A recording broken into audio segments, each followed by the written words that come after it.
Gênesis, Êxodo, Números, Deuteronômio, todos eles nós vimos o seu significado, tanto o significado original como a proposta grega para o livro, que tem como base a ideia central de cada um desses livros. E vimos também o mistério da existência, que é a forma como a Bíblia começa apresentando Deus. Tiago, como que a Bíblia começa apresentando Deus? Começa com o mistério da sua existência. Lá no Gênesis 1, que a gente começou a estudar aqui, pode passar o próximo? Que é do qual eu estou falando aqui. E aí esse mistério da existência é o princípio de tudo. Eu vi com vocês que a primeira coisa que Deus criou foi o tempo. Para quem? Para Ele? Não. Por quê? Porque Deus não está limitado a esse tempo. Acho que passou aí. É no anterior a esse. Isso. Aí. Deus criou o tempo para nós, porque Ele está acima desse tempo. Nós vimos também as duas definições bíblicas para tempo. Quem lembra quais são elas? Duas palavrinhas para tempo na Bíblia: Kairos e Cronos. Exatamente. Cronos é o tempo do homem e Kairos, tempo de Deus. O Cronos não interfere no Kairos, em hipótese alguma, mas o Kairos a qualquer momento interfere no nosso tempo. Tá? Ou seja, nós, com as nossas vidas, atitudes e qualquer outra coisa que envolva a nossa vida, não somos capazes de mudar nada, mas Deus é capaz de interferir na nossa realidade para fazer o que Ele quiser fazer. O homem não muda quem Deus é, Deus muda quem o homem é. Essa é a ideia do tempo do homem e do tempo de Deus. Defini algumas questões aqui relacionadas a ideias filosóficas com vocês, com uma ideia agnóstica, que eles não negam a existência de Deus, apenas dizem que não conseguem provar que foi Ele quem criou tudo, e aí nós temos um problema sério que nunca eles irão conseguir fazer isso. Até porque se algum dia conseguirem provar e entenderem tudo sobre Deus, Deus deixou de ser Deus. Aí tem que procurar outro Deus, porque esse já não é mais divino. Pode ir para o próximo, agora nós vamos avançar. Paramos aí? Vamos para o próximo agora. Pode avançar, por favor. Travou? Não tem problema. Passa devagar aí. Nós vamos sair do mistério da sua existência para o mistério da sua origem. Vamos sair do mistério da sua existência para o mistério da sua origem. Pode deixar o problema. Pode deixar. Certeza? Pode deixar. Vai para o seu filho arrumar. Tá, aí, já foi. O mistério de sua origem. Dentro dessa ideia do mistério da origem de Deus, vem a pergunta: quem criou Põe de novo lá. Deus? Põe. Nós já falamos sobre isso. Ele é um Deus autoexistente. Lembra? É uma palavra que a gente usa que é sempre eterno, sempre eterno. Então essa questão já foi respondida, mas agora, e o que Deus criou? Pode passar, pode deixar aí. Esse Grudem é um teólogo chamado Walter Grudem, que tem um livro muito conhecido, muito famoso, um clássico dentro da teologia sistemática, que é a teologia sistemática de Walter Grudem. Inclusive, é uma excelente indicação para você que quer ter um bom livro para estudar. Grudem ele define o seguinte: ao definir a eternidade de Deus, afirma que Deus percebe o tempo com igual realismo. Foi o que eu disse a vocês na aula passada. Quando Deus olha para o tempo, Deus não vê como nós encaramos passado, presente e futuro. Não vê. Mas Ele discerne esse tempo para agir nas nossas vidas, para operar, para mover o que Ele precisa mover. Então Deus, quando olha o tempo, Ele olha o tempo como o tempo é. Quando Deus olha para nós, Deus não divide você e eu em quem o Tiago foi, quem o Tiago é e quem o Tiago será. Ainda que ele seja o único capaz de saber quem o Tiago será, quando ele olha para o Tiago, ele não divide o Tiago assim. Como Deus vê o Tiago? Como o Tiago é. Mas para agir na vida do Tiago, ele discerne o tempo. Quem o Tiago foi? Qual é a sua história, a sua bagagem? O que o trouxe até aqui para torná-lo quem ele está sendo? E quem o Tiago será? Ele discerne esse tempo, mas não está limitado ao passado, presente e futuro. Tá? Ele não faz distinção entre essas facetas do tempo. Porém, Deus atua na história dentro do tempo. Nós usamos uma expressão em teologia para mostrar Deus agindo no tempo, que Deus ele é intra-histórico. O que isso significa? Significa que ele age dentro da história. Quando vocês leem as histórias bíblicas, vocês percebem Deus agindo dentro da história, sim ou não? Quando você lê o Êxodo, você percebe um agir de Deus ali, sim ou não? Quando você lê a história de José, lá no Gênesis, você percebe um agir de Deus ali através da história de José, sim ou não? Sim. Lançado na cova injustamente, vendido pelos próprios irmãos, dado como morto, chega no Egito como escravo, serve a Faraó, é preso, da prisão Deus o coloca dentro do palácio de novo. Tem um agir de Deus aí, sim ou não? Isso é um Deus intra-histórico. Por que isso é importante vocês saberem? Presta atenção. Existem muitas correntes filosóficas que acreditam que o divino, ele criou tudo. Eles não negam que Deus criou tudo. Eles não negam isso. Mas eles acreditam que Deus criou tudo, deu corda na criação e deixou a criação à sua própria sorte. E não agiu na história. Então cada um é dono de si mesmo, do seu próprio destino, né? Ainda que nós acreditamos e defendemos inclusive o chamado livre-arbítrio, tem uma diferença entre eu e você ter a liberdade para fazermos o que quisermos fazer e anular dessa equação um Deus que está agindo na história. Não tem como. Quem sustenta tudo isso até hoje? Imagine, senhores e senhoras, por um instante, só um pouquinho, nem pensa muito nisso. Imagine se o Sol se aproximasse 1 metro da Terra. O que aconteceria? Se a Terra saísse meio milímetro do seu eixo, a gente estaria voando aqui dentro desse prédio. Se o Sol se aproximar, impossível vida nesse planeta. Quem sustenta tudo isso no devido lugar? Então Deus está agindo na história, diferente do que muitas redes e linhas filosóficas e até teológicas acreditam e defendem, que ele foi lá, criou tudo, deu cordinha na criação e a criação se vira ao seu bel prazer, Deus não interfere mais nisso. Nós acreditamos que ele cria e sustenta a sua criação, agindo na sua criação. Deu para entender? Sim ou não? Agora vamos para, diga. O que é o nome que define isso mesmo? Intra-histórico. Intra-histórico. dentro da história, né? Pode colocar também, dentro da história.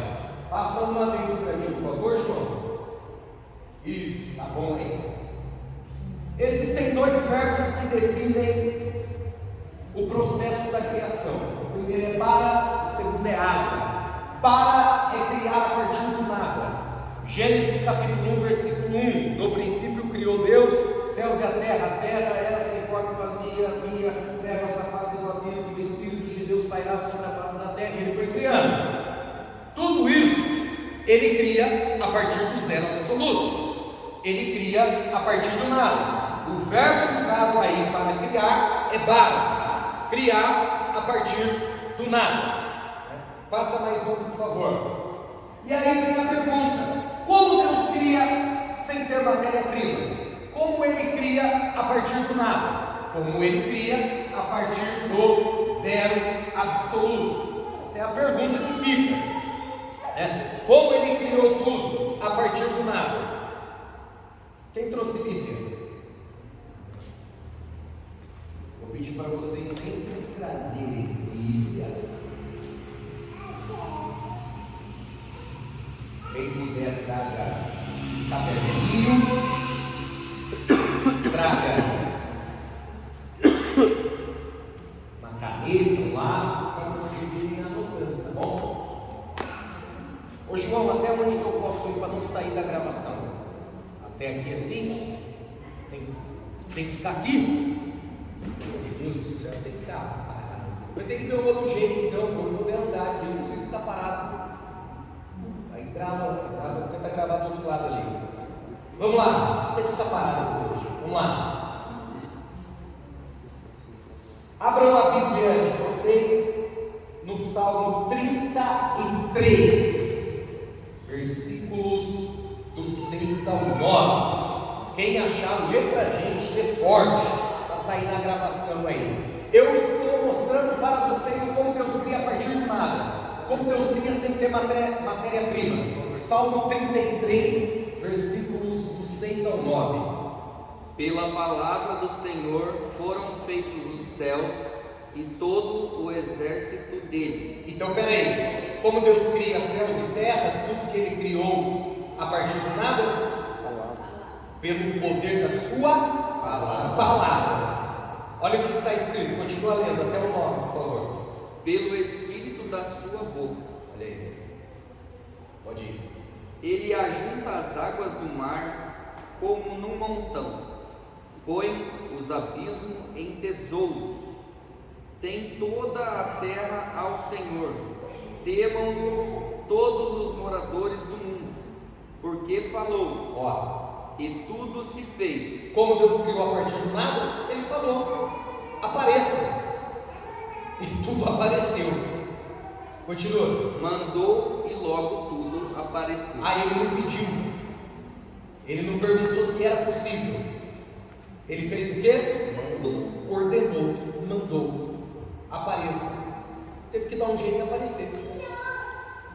Teve que dar um jeito de se formar. A partir do nada. A partir do zero absoluto. Tá? Pode passar mais um, hein, João? Que é o texto.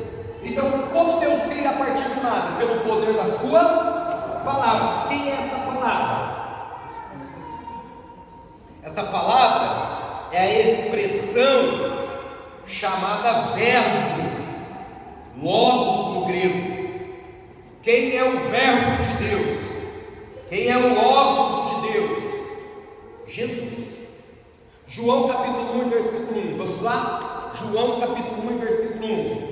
No princípio era o verbo era Deus, o verbo estava com Deus, todas as coisas foram feitas por Ele, sem Ele nada que foi feito se fez. Quem achou?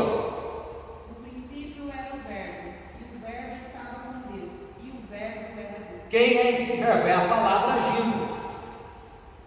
O versículo 13 vai dizer quem é esse verbo, mas lê o próximo versículo antes, por favor. Ele estava no princípio. Olha aí. Que princípio é esse? Gênesis 1 e 1. No princípio criou Deus céus e terra. Continua lendo. Todas as coisas foram feitas por Ele. Peraí, então não foi a maioria das coisas. Foram todas, tudo foi feito por Ele. E sem Ele Agora, eu vou mostrar para vocês quem é esse verbo. No princípio era o verbo era Deus, o verbo estava com Deus, todas as coisas foram feitas por ele, sem ele nada do que foi feito se fez. Quem é esse verbo? Versículo 13. Os quais não nasceram do sangue, nem da vontade da carne, nem da vontade do varão, mas de Deus. De Deus, leu 14. E o verbo se fez carne, e habitou entre nós, e vimos a sua glória, como a glória do unigênito do Pai. Quem é esse verbo que habitou entre nós? Desculpa, eu acabei interrompendo o final da leitura, cheio de graça e de verdade, não é isso? Quem é esse verbo que habitou entre nós? Jesus. Esse é o verbo que habitou entre nós. Agora, João, volta por favor no slide anterior. Volta aí, por favor, por gentileza.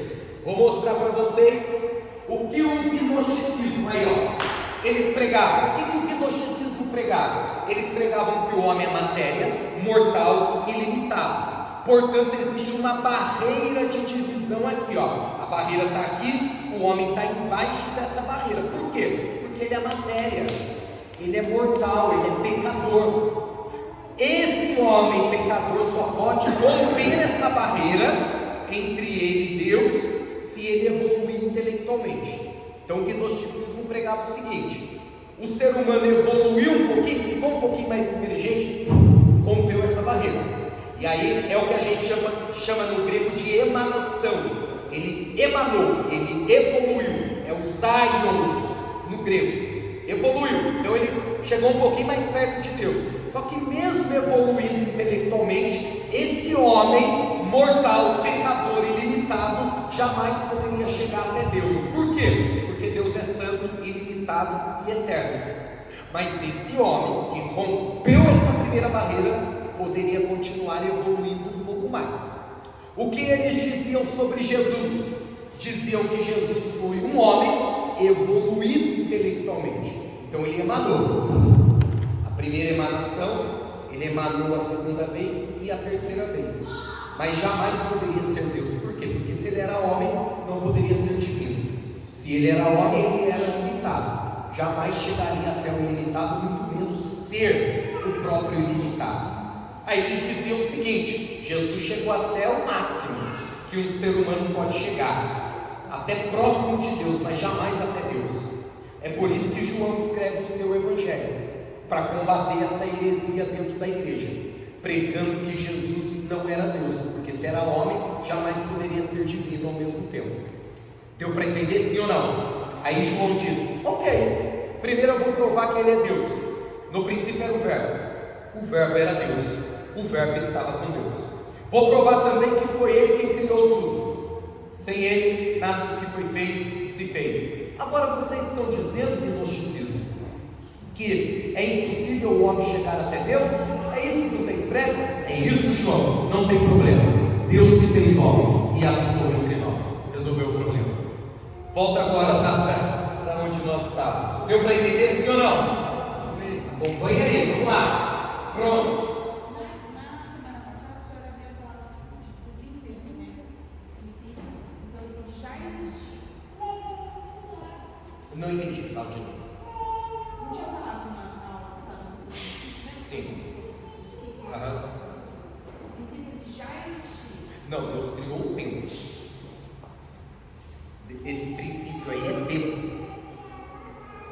Ele criou para que ele pudesse criar as outras coisas que foram criadas nesse planeta chamado Terra. Agora, tem alguns teólogos que defendem a ideia de um princípio eterno, que é um princípio em Deus, ele sendo o próprio princípio. Tem também. Porque ele juntou esse princípio de João 2. Ele estava no princípio. Ah não, daí o de João é esse princípio mesmo aí, que ele criou, né? O processo da criação. Aí é esse aí. Ele está dizendo, olha, quando ele começou a criar, quando Deus começou a criar, Jesus estava lá também. Aí como que a gente prova isso? Gênesis 1:26. E disse Deus: façamos o homem Aí esse façamos aponta para a ideia plural da coisa, ou seja, Pai, Filho e Espírito Santo, envolvidos na criação. Deu para entender?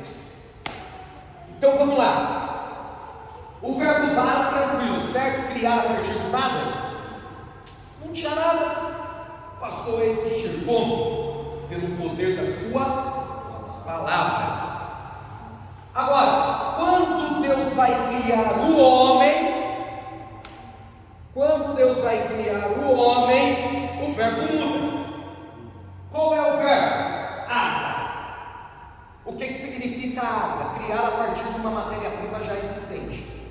Qual foi a matéria-prima que já existia quando Deus criou o homem? Quem lembra? Deus criou o homem da onde? Do pó da terra. Exatamente isso. Então qual era a matéria-prima que já existia? O pó da terra. O pó da terra foi a matéria-prima